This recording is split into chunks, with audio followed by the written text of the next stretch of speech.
Mayapaldo, Pampanga, magandang araw Central Luzon. Ako po si Justin Dizon, taga rito. Kasama nyo para po sa CLTV 36 Balitaan.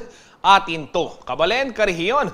Araw ho ng Miyerkules ngayon, International Women's Day, March 8. Pagbati ho sa ating mga kababayan, yung mga kababaihan. Binabati ko ho ang lahat ng mga kababaihan ng isang makabuluhang pandaigdigang araw ng mga kababaihan po sa inyong lahat. At syempre, kaisa po ang CLTV 36 at ang buong puwersa ho ng CLTV 36 sa pagsusulong ho ng pantay na karapatan ng mga babae dito ho sa ating lipunan. Narito na po ang mga malalaking balitang nakalap ng ating news team. Ngayon pong Miyerkules ng umaga. Ito ho, Unity Walk. Isinagawa sa siyudad ng San Fernando, Pampanga bilang paggunita sa International Women's Day. CHR nanawagan sa publiko na tigilan na ang gender discrimination at microaggressions dahil nakaapekto ito sa character development ng mga individual. Kaso ng pagpatay kay Governor Digamo ng Negros Oriental, maituturing na isang national concern ayon yan sa DILG. Magkasunod na nakawan sa Mabiga, Mabalacat City, Pampanga, ikinabahala ng mga residente.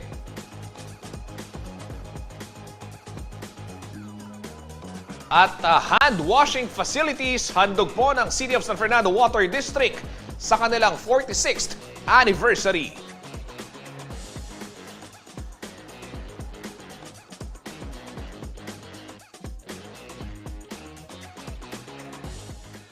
Kabalen, Karehiyon, gaya ho ng aking nabanggit kanina, pinagdiriwang ho natin ngayon ang pandaigdigang araw ng mga kababaihan sa syudad ho ng San Fernando. Maaga hong gumising para sa isang Unity Walk yung mga kawani ng City Hall at maging ibang miyembro ho ng pribadong sektor. Para makibalita ho tayo, makakasama natin live si Liana Canilao at nag-uulat ho at kanina'y tumutok dyan sa isinagawang Unity Walk. Liana, una sa lahat, binabati kita ng Happy International Women's Day.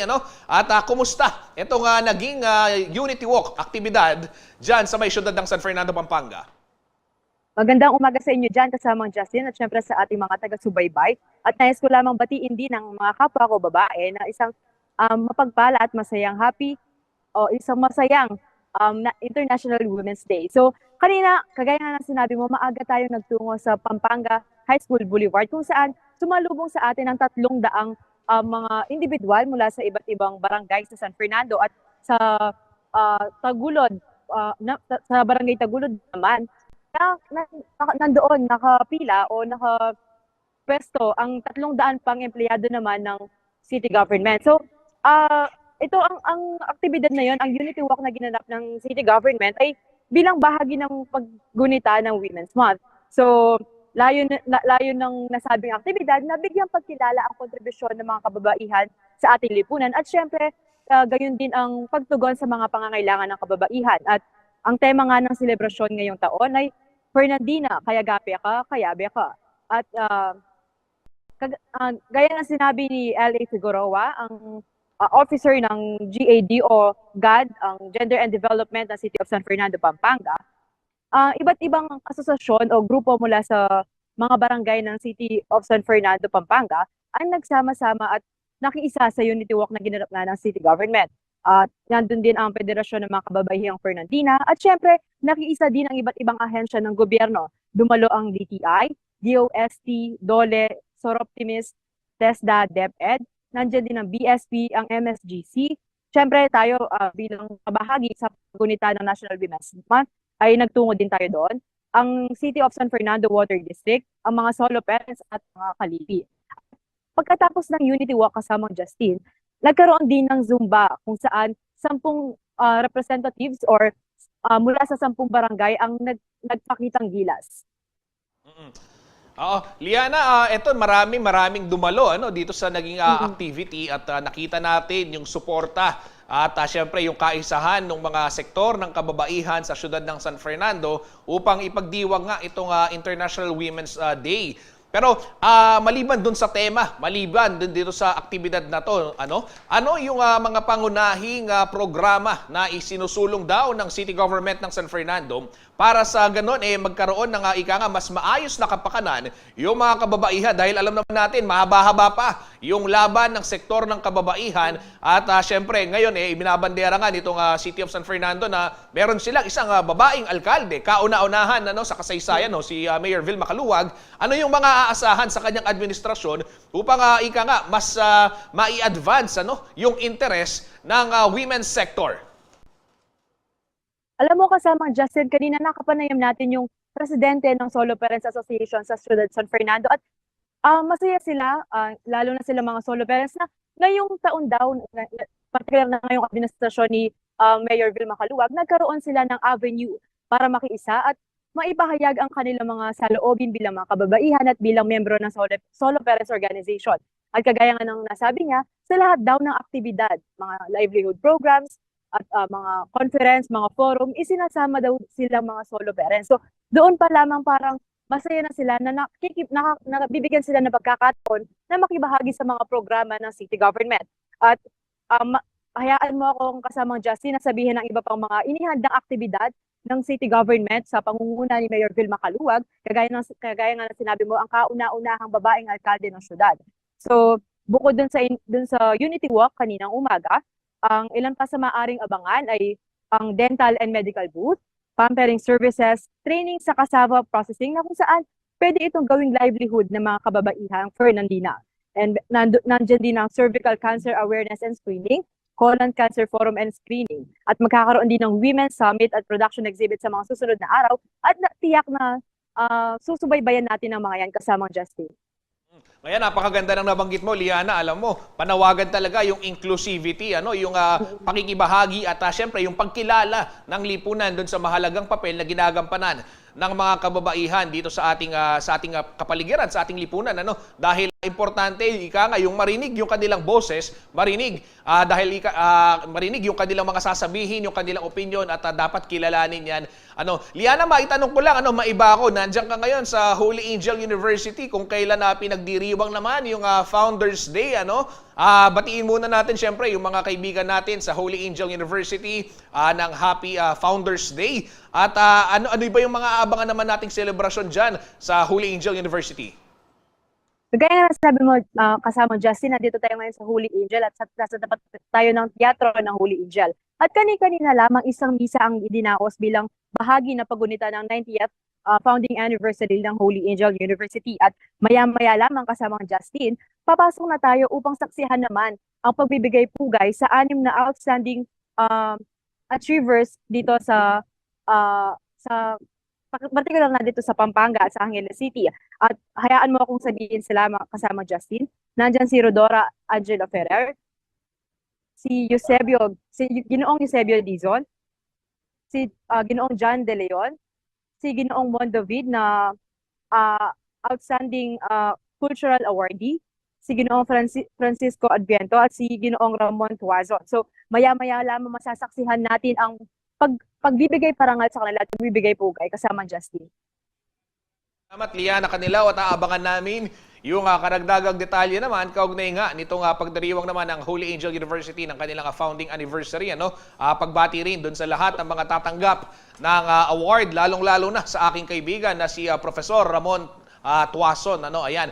Sige, Liana, mag-iingat kayo dyan at makikibalita kami sa mga susunod pang kakaganapan dyan naman sa Holy Angel University. Ito ho mga kabalen, tuloy-tuloy ho tayo sa ating balitaan. Kaugnay pa rin ho ng ating pagdiriwang ng International Women's Day. Nagpaalala ho ang Commission on Human Rights sa publiko na itigil na ho yung microaggression o ito ho yung mga komento na nagdudulot ho ng diskriminasyon sa isang individual. Paliwanag ho ng komisyon, may matinding epekto sa character development ng mga individual ang nasabing mga komento o yung microaggression nga. At kabilang daw sa mga madalas na makaranas nito ay ang mga kababaihan. May ulat po si Angelica Cara. Madalas na hindi pinapakinggan at hindi umano napapansin ng 22 anyos na si Charmaine Rojas mula Bamban, Tarlac. Pakiramdam daw ni Charmaine, walang halaga ang kanyang mga opinyon kaya't ganun na lamang ang pagbaba ng kanyang kumpiyansa sa sarili. For example po, sa school na lang po, no? May times po kasi na minsan yung leader po is lalaki, ganyan. Hindi po ako masyadong nakakapag-share or nakakapag-suggest kahit maganda naman yung suggestion ko. Minsan nakakahiya or natatakot ako kasi baka sabihin nila parang, ay, dahil babae ka, hindi ganun ka parang valid yung reason. Ganun. Dagdag pa ni Charmaine, kahit normal ang buwan ng dalaw para sa kanilang mga kababaihan, ay nakararanas siya ng pangungutya dahil sa kanyang nararamdaman. Pag sa magkakaibigan po, hindi po nila alam yung experience ng isang babae kapag lalo na pag may regla or may mens po. Akala nila nag-iinerte lang kami. Ang mga ganitong mga sitwasyon na nararanasan ni Charmaine ay maituturing na panginsulto o microaggressions. Ayon kay Attorney Aller Renz Santos, ang Gender Ombud Focal ng Commission on Human Rights Region 3, ang mga microaggression ay ang mga hindi napapansin na uri ng diskriminasyon.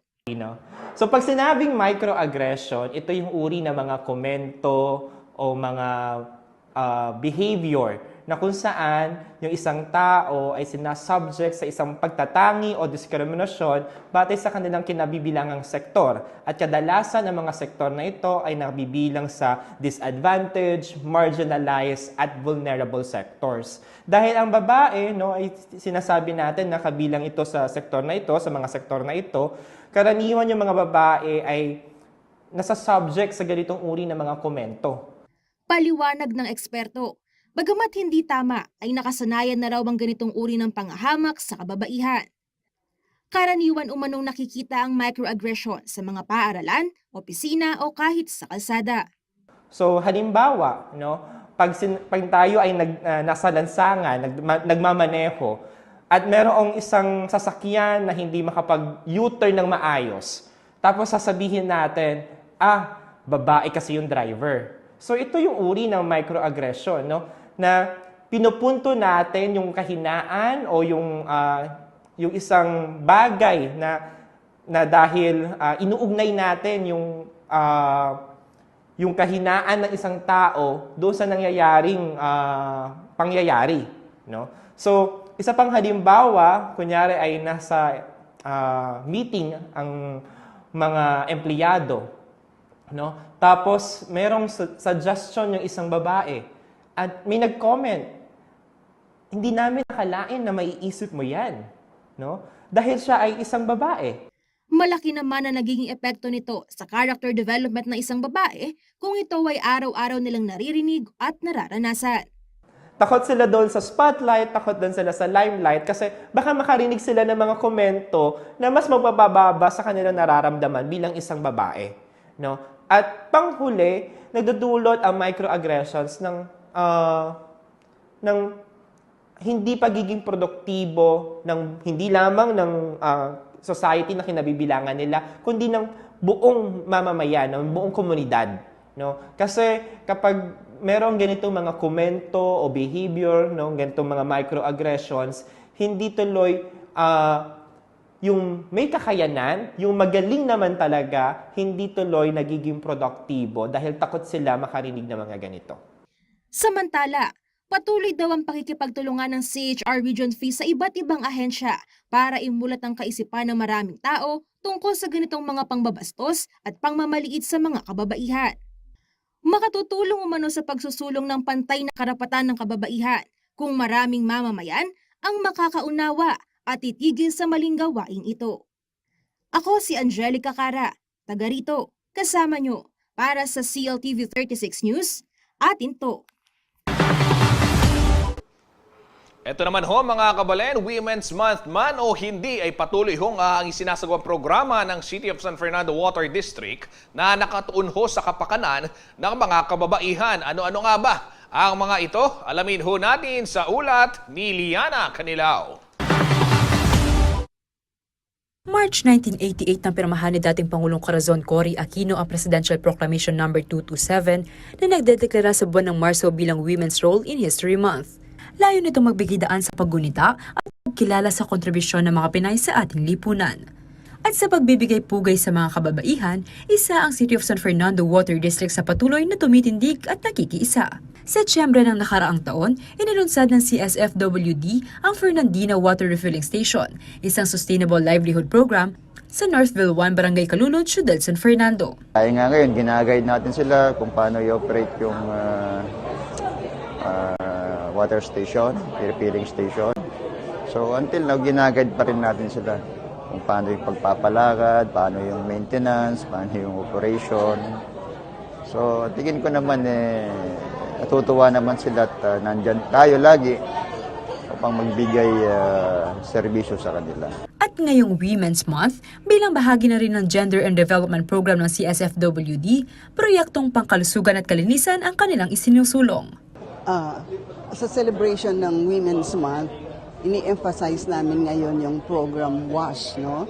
Water and Sanitation and Hygiene for women and girls, no? Even the gentlemen, no? Kasi kailangan talaga yung sanitation and hygiene, no? But the World Conference on Water and Environment emphasize or recognize the role of women in water management, no? Because even at our households, the women are the ones responsible for collecting and managing water in their own household. Ayon kay Engineer Fer Cailao, chairperson ng Board of Directors ng CSFWD, isang sun filter din ang nakatakda nilang idonate sa isolation facility ng city government na matatagpuan sa Civic Center. Here naman sa ating mga, we can call it corporate social responsibility, ang mga projects natin, isa dyan yung ibibigay nating o donate na isang, we call it a sand filter. Actually, it's a refilling, more or less, at filtering, water filtration sa city government, dun sa may isolation area, sa Civic Center. So, we'll be inaugurating it, I believe, within the month, within the Women's Month. Nakikipagtulungan din daw ang CSFWD sa mga programang ikinakasa ng city government ngayong buwan, kabilang na ang Unity Walk, Women's Summit at iba pa. In celebration of the Women's Month and for the whole year, tuloy-tuloy po yan, hindi lang ngayong Women's Month. So just hope na kahit sa konting paraan lang, nakakapag-servisyo tayo at nakakatulong sa kanila upang mayangat din ang kanilang mga sabi natin kabuhayan. Ako si Leana Canilao, taga rito, kasama niyo para sa CLTV 36 News, atin to. Abangan ho sa pagbabalik ng CLTV 36 Balitaan at noong pagdalo ni Pangulong Ferdinand Marcos Jr. sa ceremonial turnover at blessing ho ng bagong eroplano ng Philippine Air Force sa Mabalacat City, Pampanga. Yan at marami pang iba sa aming pagbabalik.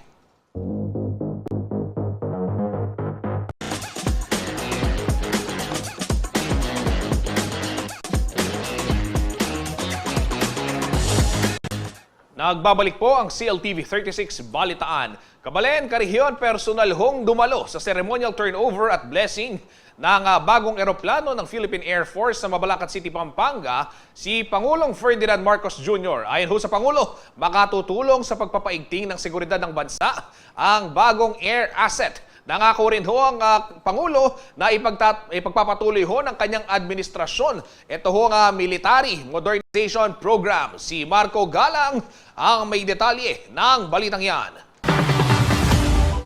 Personal na sinaksihan ni Pangulong Ferdinand Marcos Jr. ang ceremonial acceptance, turnover at blessing ng bagong C-295 medium lift aircraft ng Philippine Air Force sa Mabalacat City, Pampanga, Martes, March 7.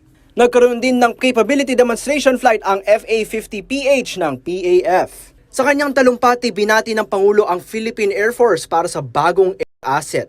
Pangatlo na umano ito sa mga C-295 aircraft na nabili ng PAF simula noong nakaraang taon. Nagpasalamat din siya sa pamahalaan ng Espanya dahil sa pagtulong umano nila sa akwisisyon ng bagong eroplano. Dagdag pa ni Marcos, makatutulong ang naturong aircraft sa pagpapatrol ng mga tropa ng Philippine Air Force sa Himpapawid na sakop ng ating mga karagatan.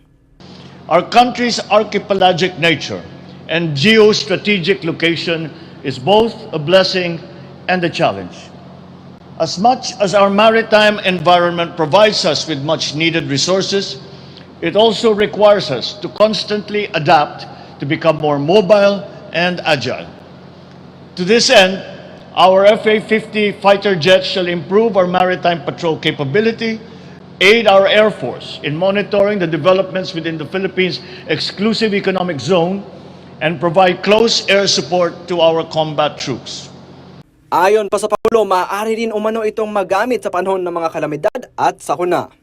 The country is also challenged by various climate-related hazards, which can potentially paralyze government and business operations. In these moments, the AFP is called on to do more. Through the additional C-295 aircraft, the AFP will be able to provide more responsive support to government agencies, especially in emergency situations, and on humanitarian assistance and disaster response operations. Sa kabila ng mga bagong kagamitan, kinilala raw ni Marcos Jr. na mayroon pa ring pangangailangan na i-modernize ang asset ng ating puwersang militar upang maprotektahan ang ating teritoryo. There is still a need to further improve our capabilities to effectively cover our territory. Equally important is to ensure the airworthiness of Air Force assets and the corresponding training of crew and personnel to guarantee the safety of all. Hence, it is this administration's will to remain steadfast in pursuing our modernization efforts. Ako po si Marco Galang from CLTV 36 News. Atin to. Kabalen, nakarating na raw sa tanggapan ng Securities and Exchange Commission Tarlac Extension Office o SEC-TEO ang reklamo ho ng mga investor sa Param Car Rental. Matatandang indulan ho ng complaint ang nasabing negosyo matapos hong tumanggap ng cash investments mula ho sa ilang individual, subalit nabigong magbigay ng interes sa kalaunan. Ayon ho sa may-ari ng Param Car Rental na si Junjun Banal, nagkaroon lamang ho sila ng problema, subalit operasyon na rin daw ang kanilang negosyo. Mayroon lang din daw naninira sa kanila na nagpalaki sa naturang usapin. Pero ayon ho kay Atty. Richard Laus, ang direktor ng SEC-TEO, kailangang makapaghain ng formal na reklamo ng mga nagpakilalang biktima ng Param Car Rental sa kanila hong tanggapan. Labag din daw sa batas ang pagtanggap ho ng investments ng Param Car Rental mula ho sa publiko nang walang karampatang permit. Bagay na inamin naman ho ni Banal sa CLTV 36 News. Batay daw kasi sa Republic Act 8799 o yung Securities Regulation Code, kailangan magkaroon ho ng secondary permit mula sa SEC ang isang negosyo kung ito ho'y mangongolekta ng investment. Pakinggan ho natin ang pahayag ni Atty. Richard Laus, ang direktor ng Securities and Exchange Commission Tarlac Extension Office, kaugnay ho ng balitang yan. Siyempre sa ating mga kababayan na inaalok na mag-invest po sa mga kumpanya o hindi mang kumpanya ng alinmang tao na nag-aalok ng investment sa atin at na nangangako ng malaking tubo, huwag po tayong gaanong magtiwala. At siyempre alam po natin na ang mga bagay na too good to be true ay malamang mga scam po yan, no? Sa bahagi po ng SEC bago ka makapanghikayat ng publiko na mag-invest sa iyong kumpanya o sa iyong sarili na nangangailangan ng maraming papeles po yan. Unang-una, registration po sa SEC as primary registration, yung Certificate of Registration para sa corporation. Other than that, we have secondary license or Certificate of Authority for the corporation to be allowed to entice the public to invest in their corporation. So other than that, the persons who entice the public or encourage the public to invest in that corporation must also be registered in SEC. At yung products na tinitinda o inaalok ng ating mga kumpanya o mga individual kailangan rehistrado. So apat po yung registration o lisensya na kailangan nating kunin sa SEC. Ang una, yung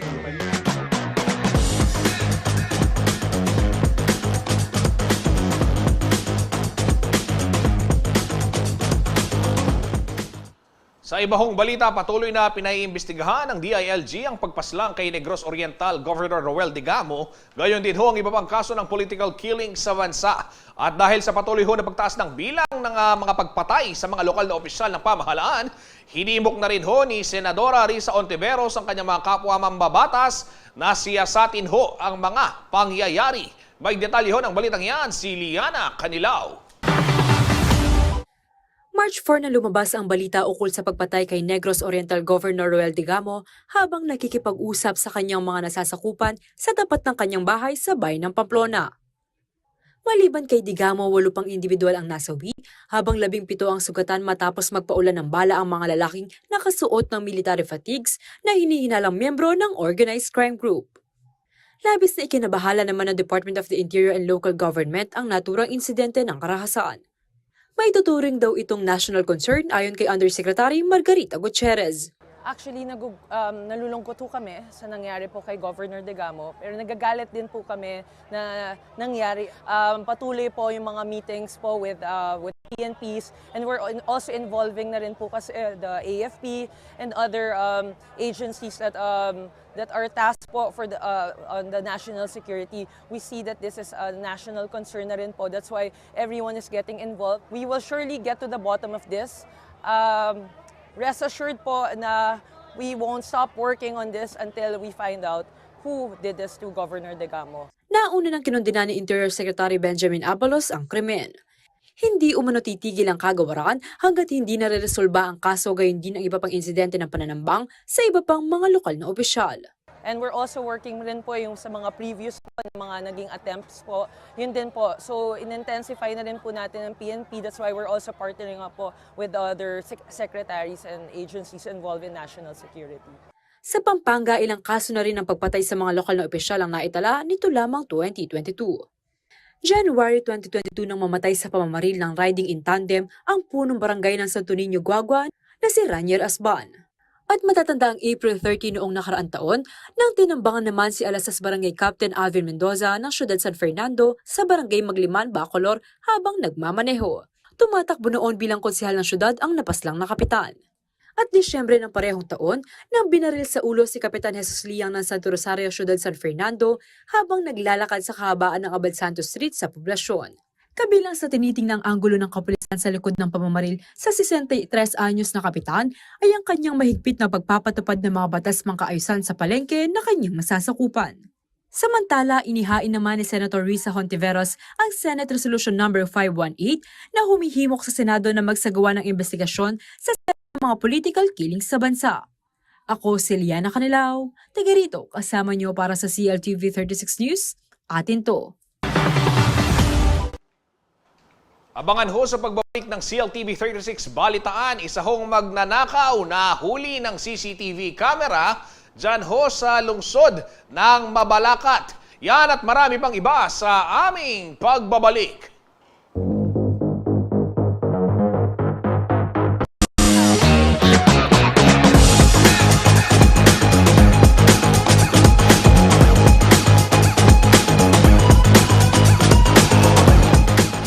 Nagbabalik po ang CLTV 36 Balitaan. Kabalen, nababahala po ngayon ang ilang mga residente sa Barangay Mabiga sa Mabalacat City, Pampanga dahil po sa magkakasunod na insidente ng nakawan sa kanilahong lugar. Ang isa ho sa mga kawatan na nakunan pa ng CCTV camera. Si JM De Jesus ang may eksklusibong report.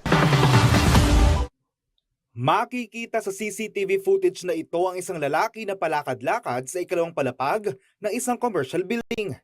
Ngumiti pa siya sa kamera na animoy nakikipagbiruan lamang.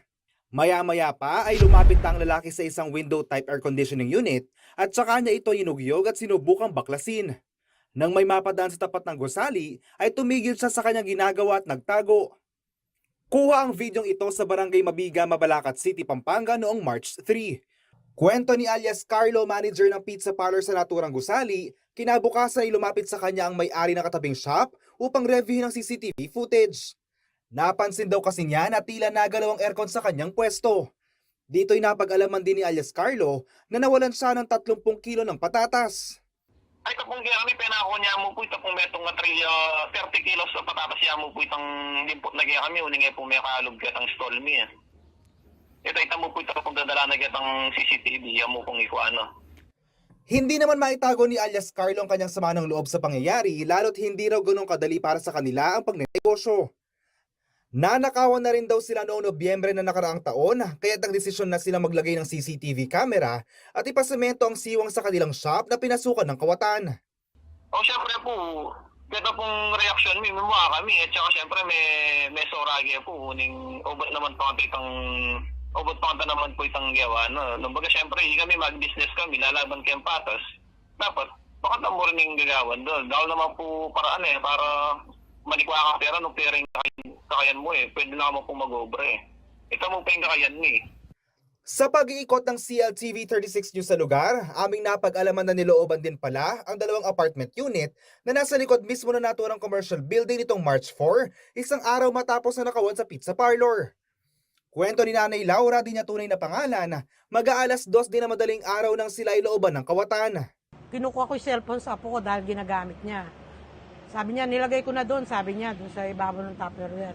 Nasa uluhan ko yung Tupperware kong damit. Tapos wala, sabi ko, nakita ko yung mga drawer nakabukas. Pero hindi niya hinalungkat.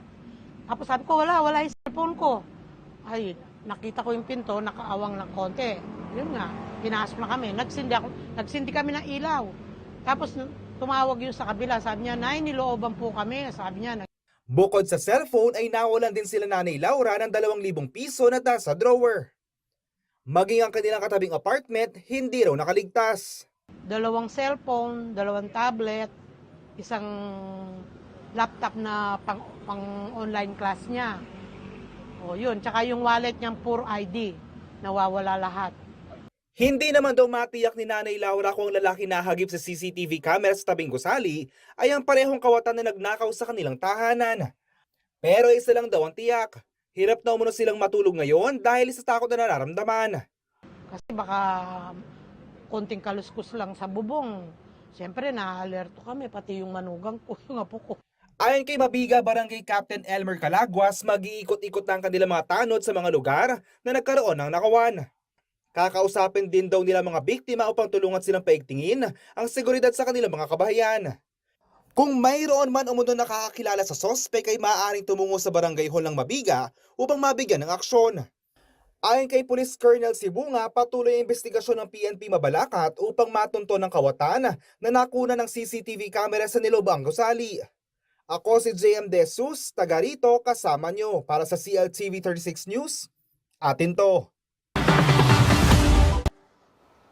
Ayan ho mga kabalen, pakita ho natin ulit ito hong CCTV footage para sa gayon matulungan natin yung mga kababayan natin diyan sa Mabiga na makita ho kung sino ba yung kawatan yung salarin na tinutukoy at itong nagtangkang magnakaw. Ayan, makikita ho ninyo, isa ho itong commercial building diyan sa may Barangay Mabiga, sa may lungsod ho ng Mabalacat sa Pampanga. Nakuhanan ho ito ng CCTV camera. Ulitin ko lamang noong pong March 3 At ito ho madaling araw na gabi na to, naglalakad ho, makikitang naglalakad itong suspect. At maya-maya ay ginugyog pa. Ayan, pakita natin yung kanyang akmang pagyugyog doon sa air conditioning unit. Sa kasalukuyan ho, kahapon nakausap ho ng ating kasamang si JM De Jesus, yung barangay kapitan na si Kapitan Calaguas dyan sa Mabiga. Gayon na rin ho yung miyembro ng PNP Mabalacat at pinaghahanap pa ito pong suspect upang makatulong ho. Ayan, maya papakita ho natin itong buka nito hong salarin o itong suspect na sangkot nga di umano hong salarin o itong suspect na sangkot nga di umano sa nangyaring nakawan. Makikita ho dyan sa video yung kanyang pag-alog. Napakatapang naman. Ginugyug pa yung aircon. Hindi ba mag-iingay yan ganyang oras? Ayan mga kabale, ito, ipi-play ho namin yung CCTV footage ulit para ho maraming makakita at sa gayon masaksihan ho ng ating mga kababayan at ma-i-report ho sa mga kinaukulan Kawawa naman ho yung mga kababayan nating naghahanap buhay ng patas kung ganito lang din ang gagawin no, ng ibang mga masasamang loob. Ayan ho mga kabalen, nakita ninyo. Nasa hallway ho siya nung second floor ng naturang commercial building sa Barangay Mabiga, Mabalacat City, Pampanga. Ayan, maya-maya, gumiti pa. Ha? Gumiti pa sa camera, tumingin pa sa camera. Anaani mo nagpapakyut lang, rumarampa. O maya-maya, ito makikita ninyo. Inalog-alog na yung air conditioning unit. Kinabukasan ho, nakita ng may-ari ng air conditioning unit yung yung nangyaring pagkakagalaw sa pwesto. Dito pong kanyang aircon, ano? Kaya naman ganun minabuting tinignan yung CCTV camera at dito na nga nakita yung gawa nitong ating isa sa mga itong salarin, itong suspect na tinitignan ho. Ayan ho mga kabalen, babalik pa, payugyog-yugyog at nang may dumaan, and mistulang nagtago ho.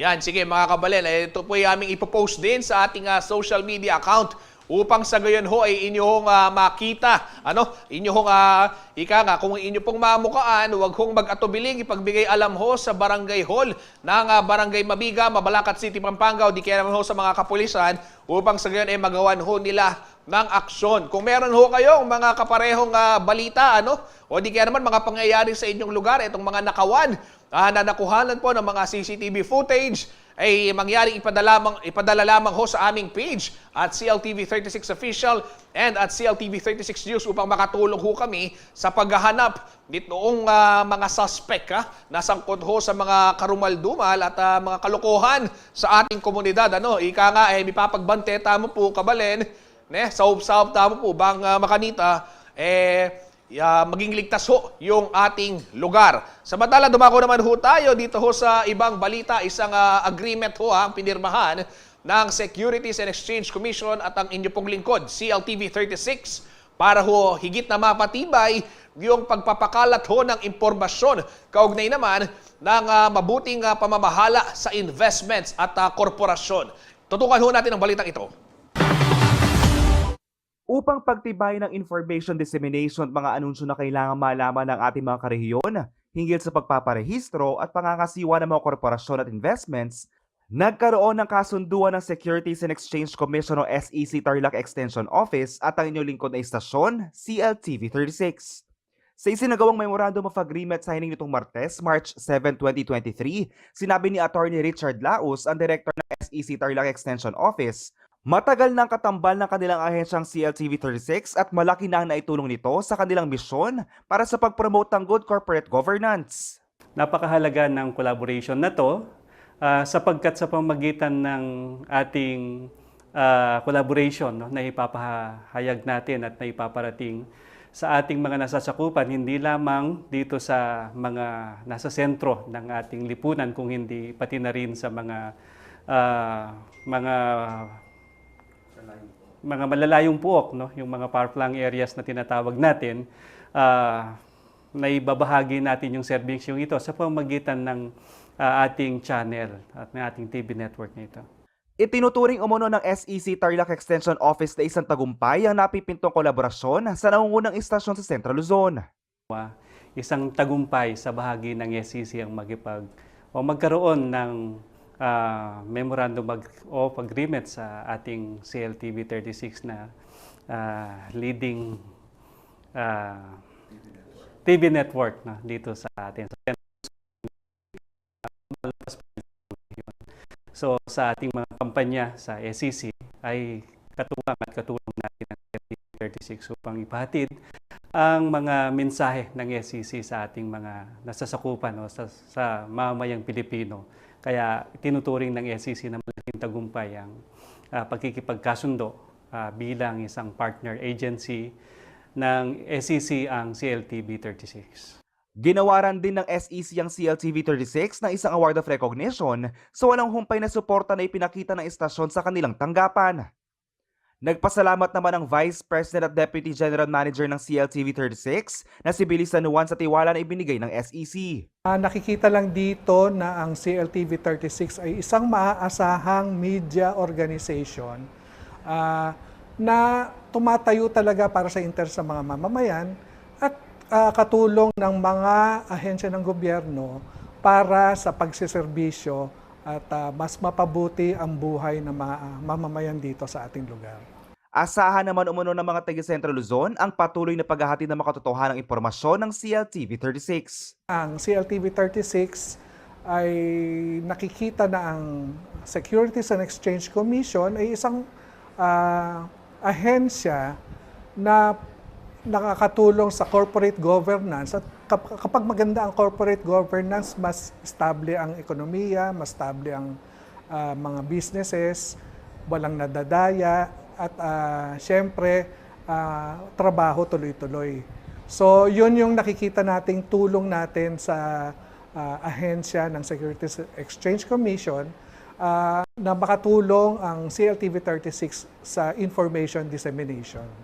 Ako si JM De Jesus, taga rito kasama nyo para sa CLTV 36 News. Atin to.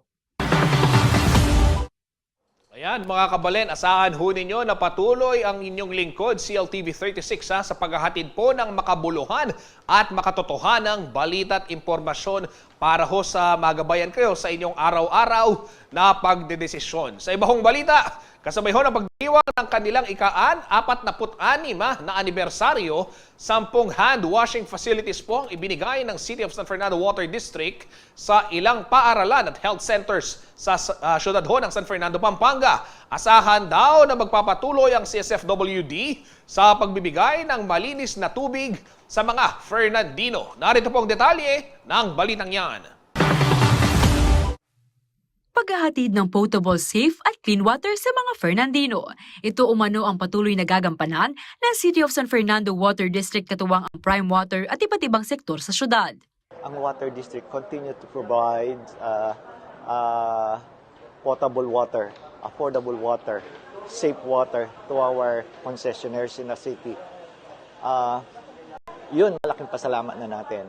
Other countries or even in our country are having difficulties in providing potable, safe water at the right pressure, at the right price to their concessionaires. Tayo naman na-maintain natin yun. Matatanda ang Disyembre ng nakaraang taon nang idonate ng Water District ang restroom facility sa Del Rosario Integrated School, kabilang dito ang handwashing facility, rainwater catchment at toilet block. At ngayong taon bilang bahagi ng pagdiriwang ng kanilang ika-46 na anibersaryo, 10 unit ng handwashing facility ang ibinigay sa ilang paaralan at health center sa Ciudad San Fernando. Kabilang sa mga nabiyayaan ng Santo Niño Elementary School, Mansgold Elementary School, San Juan South Elementary School, Bulaon Elementary School, Malpitic Integrated School, Pandaras Integrated School, San Agustin Integrated School Annex, Rural Health Unit 1 Dolores Looban, Rural Health Unit 3 San Nicolas, at Rural Health Unit 5 Northville Calulud. Malaking tulong po sa Bulaon Elementary School ang ibinigay na hand washing area facility sa ating mga mag-aaral, lalo na nasa pandemic pa po tayo.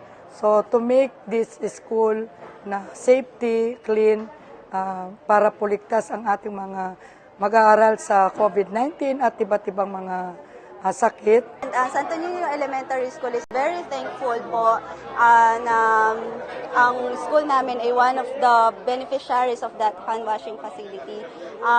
Ito pong yung hand washing facility ay malaking tulong po sa mga bata, no, especially sa mga elementary students from kinder to 6 or kinder to grade 6 kasi natutulungan po nila na maturuan yung mga bata kung paano ang tamang paghugas ng kamay, no? Lalong-lalo na ngayon na nakaranas tayo ng pandemic at mula po noon ay yung mga bata ay very aware na po sila sa kalinisan. So makakatulong po yung hand washing facility para sa kanilang kalusugan, no? At na pinopromote ng school ng Santo Niño Elementary School. Batay sa groundwater assessment ng Aquadyne Technological Service Incorporated noong 2015, sagana sa tubig ang San Fernando. At sa unang pagkakataon, isang multi-sectoral forum ang ikakasa ng CSFWD sa darating na March 17 upang ipabatid sa publiko ang kasalukuyang estado ng tubig sa syudad.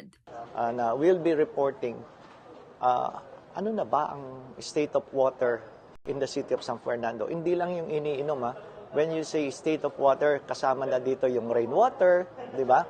Kasama na yung wastewater, potable water, flood water. Anong nangyayari sa lahat ng tubig na yan?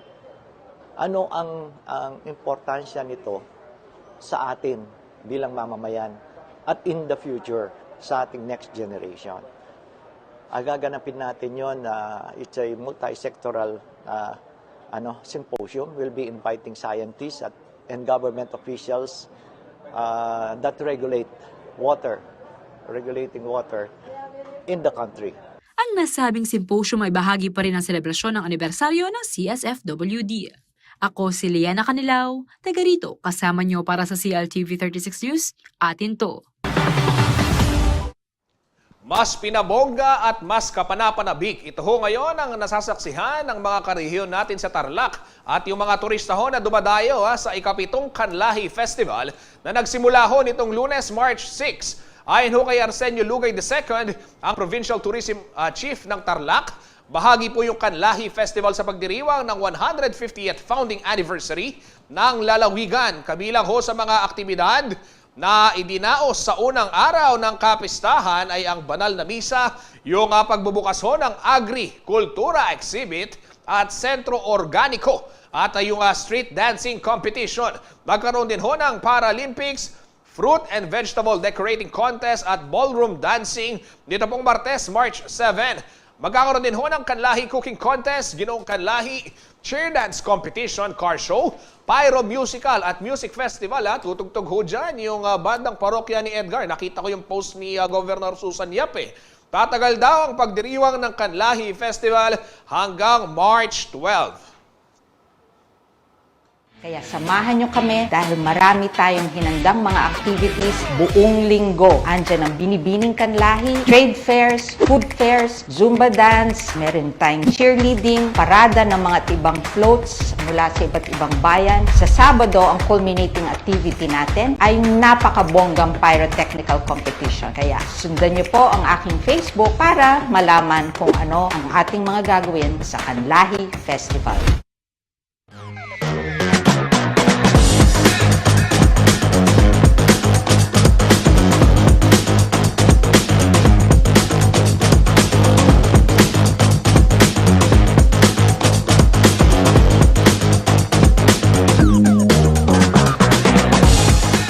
Pagbati ho sa mga karehiyon nating Tarlacenya sa pagdiriwang ho nila ng Kanlahi Festival. Ito naman, nais mo bang kiligin?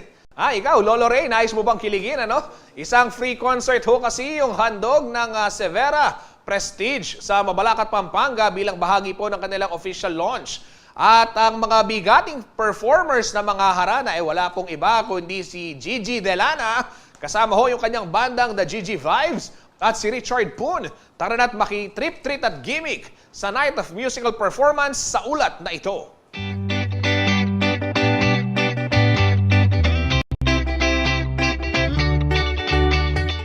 Isa ka ba sa team bahay tuwing nagkakaroon ng concert ng iyong favorite singer o performer?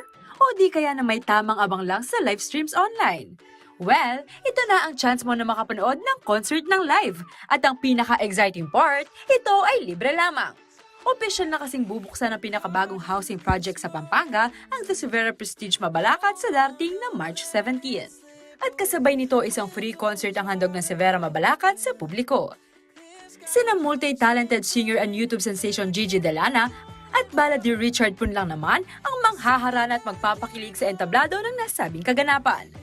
Kasama rin ni Gigi ang kanyang banda, ang The Gigi Vibes, na nakilala sa kanilang renditions ng mga awitin, kagaya na lamang ng Bakit Nga Ba Mahal Kita ni Rosel Nava.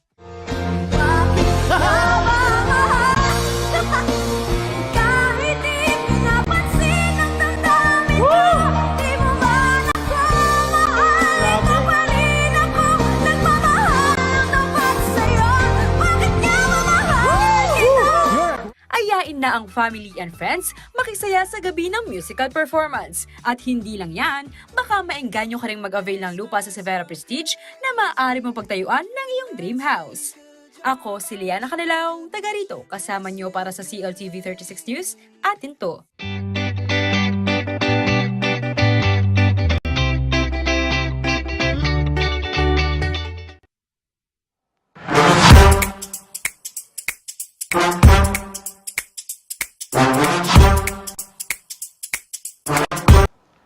Ayan, bigyang daan muna ho natin yung ating topic, question of the day. Ito, nauuso dahil na rin dito sa panawagan ho ng maraming tsuper na wag ituloy ito pong modernization o yung phase out kung kanila hong tawagin, ano? Ito ho, yung ang iyong unforgettable jeepney moment. Ang topic, question of the day. Ito, sabi ni Morning Star, may liliko pa uli San Fernando, umiras ko mabalakat. Kalaot na naman disnan. Malasing ka siguro, Koyang. Kalaot na naman disnan. May liliyak, pauli San Fernando, umiras siya mabalakat. Ano pa? Sino pa yung si Trixie Pangilinan? Kala ko may mayad ni Abe Cobra, anya kababa, from Marayat to SM. Aliya pa pala may mayad. Kala na din pala, ako yung may mayad. Yan pala yung mga hindi sinasadyang 1, 2, 3. Yan. Magtanungan ho kasi kayo, mag-usap kayo kung nagbayad na ba o hindi. Hindi yung nagkakahiyaan at nagpapakiramdaman kayo kung nagbabayad na ba. Minsan nakakamiss din yun pag may nakasakay ka sa jeep.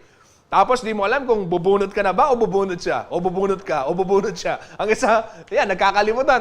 Sabi ni Mitch Jean Ponce, yung nakasakay ko, ex ko, na matagal na kaming walang contact. Tapos saktong magkatabi kami sa may driver's seat. Awkward moment. Parang gusto kong bumaba agad, kaya lang malilate na. Uy, parang pelikula yan napakaganda naman ng plot twist yung nagkasabay sila. Ang tanong ko, Mitch Jean, pinagbayad ka ba o ikaw ang nagbayad? Yan. Kabalen, maya-maya hoy, makakasama pa ni ating kasamang si Kuyang Jody Mercado, si Stacy David, ang mutyaning mabalakat para ho sa masayang kwentuhan sa topic. At syempre, babasahin po yung ilan sa mga kasagutan pa ng ating mga netizens sa ating topic, question of the day. Bago ako magpaalam, magpapasalamat muna ako sa nagpadala ng almusal dito sa ating programa, si Miss Mona. Araw-araw daw siyang nanonood, nagpadala siya ng paksing bangus. Ay naman. Weakness, paksiw na bangus. Ayan, paborito ho ng marami sa ating mga kababayan. Naku, eto, naghihintay na si Kuyang Ray Bravo sa aming magiging tanghalian. Almusal dapat to pero tanghalian na po. Aming kakainin. Maraming salamat ho, Miss Mona, sa iyong padalang paksiw na bangus. Alam niyo ho ninyo yung paborito ng inyong lingkod. Eto mga kabalan, bago ako magpaalam, basahin ko lamang ho itong mensahe. Maliban sa paksiw na bangus, pinakita, meron din palang sinangag na may itlog. Ay, terno. Perfect match. Nagugutom na ako. Tapusin ko na ba? I-extra ko na. Bago ako magpaalam, basahin ko lamang itong mensahe ng chairperson, chairman and CEO ng Laos Group of Companies na si Ma'am Lisette Laos Velasco. Kaya hong pagdiriwang ng Women's Month. Recognizing the crucial role women play cannot be just a monthly celebration, and we have to go beyond that and take collective action to create a society where women don't need to have the invitation to have a seat at the table, nor the need to build their table just to be heard and recognized. Yan ho ang pahayag ni Binibining Lisette Laos Velasco, ang chairperson ng Laos Group of Companies. At syempre ho, ito mula naman sa pamunuan ng CLTV 36 sa pangunguna ho ni Binibining Sonia P. Soto. Ito ho, isang advokasya ng pamunuan po ng CLTV 36 ay ang pagkakapantay-pantay ng babae at lalaki sa ating lipunan at ang pagtrato ho ng media sa babae bilang kapantay ng lalaki at hindi isang kagamitan lamang. Asahan ho ninyo na dito sa CLTV 36 sa ilalim ho ng pamumuno ng aming hepe na si Binibining Sonia P. Soto na patuloy ho kaming magsusulong ng interes ng mga kababaihan at asahan ho ninyo na aming mga storya, ang aming mga balita at impormasyon ay makatutulong upang magbuo ng isang pantay na oportunidad, pantay na lipunan para ho sa mga kababaihan. Muli, binabati ho namin ang lahat ng kababaihan ng isang makabuluhang pandaigdigang araw ng mga kababaihan. At yan ho mga balitang nakalap ng CLTV 36 Balitaan. Para ho sa karagdagang detalye, maaari ho ninyong i-follow ang aming mga social media pages. Itong aming Facebook, Instagram, TikTok at YouTube at CLTV 36 Official.